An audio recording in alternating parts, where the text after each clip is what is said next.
It's hard to believe, but these rugged individuals are creating exquisite masterpieces. They're mining opals, one of the world's rarest, precious and most fascinating gems. The opal is unique among gemstones because it is not found in nature in the form of crystals. Rather, it is made mostly of silica, the basic element of common sand. The silica particles are arranged in regular patterns in such a way that white light, when passing through the stone, is diffracted into all the colours of the spectrum. It's this fabulous colour play that makes the opal one of the world's most sought-after gems. One organisation successfully satisfying this demand is Opal-Filled Gems, based in Adelaide, South Australia.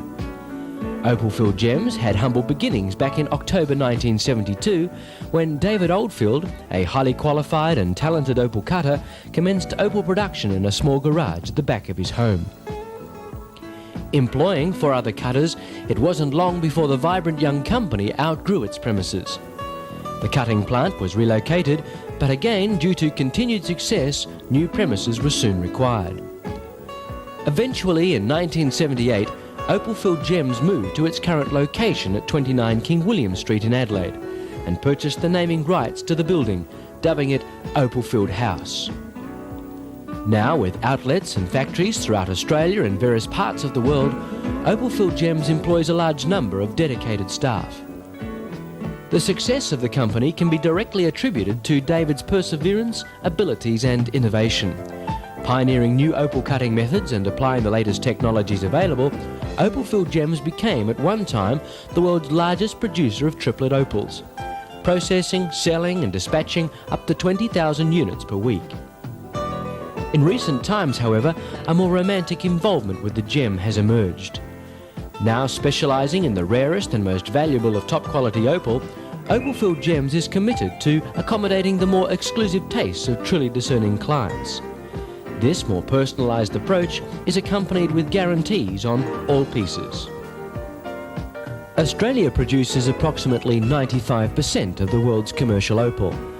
In fact, over 90% of the world's opals are mined in South Australia, and in particular at Coober Pedy, Mintabee and Andamuka.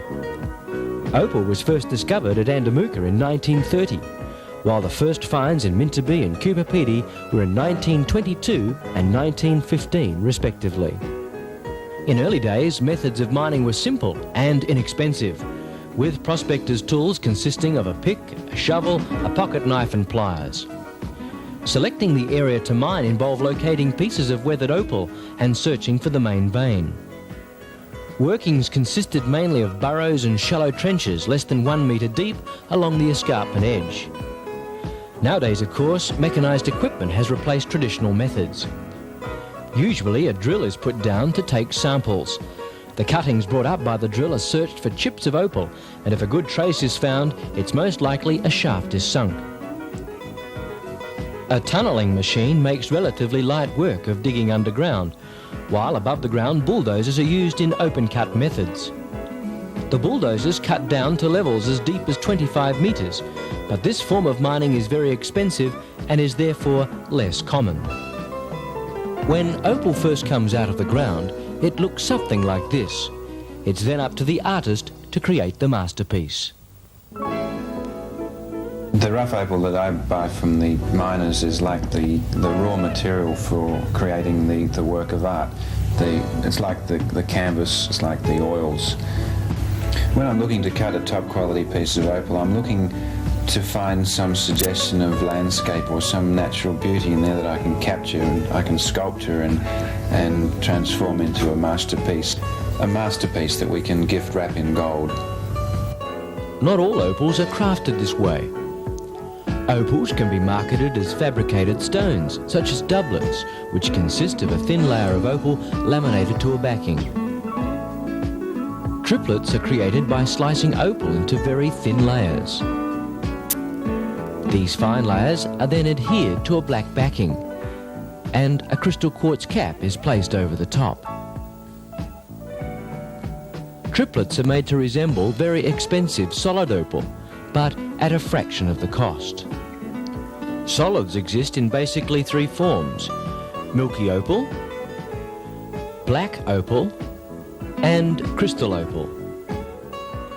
This is boulder opal, mined mainly in Queensland in Australia.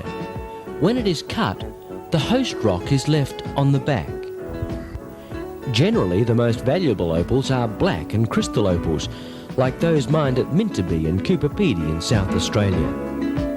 Opal-filled Gems proprietor, world-renowned opal specialist David Oldfield, speaks of the value and investment aspects of opal. Opal is so valuable because of the rarity of it. One factor, of course, is the cost of mining it and the cost of diesel, etc. But basically it's the rarity, and it's becoming very scarce.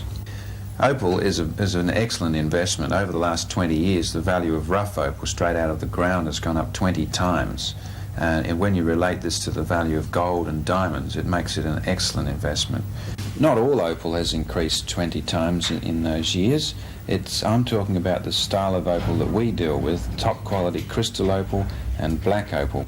Of course, like any investment, you've got to look at it over a long period of time. 20 years is a long period, but it shows significant gains.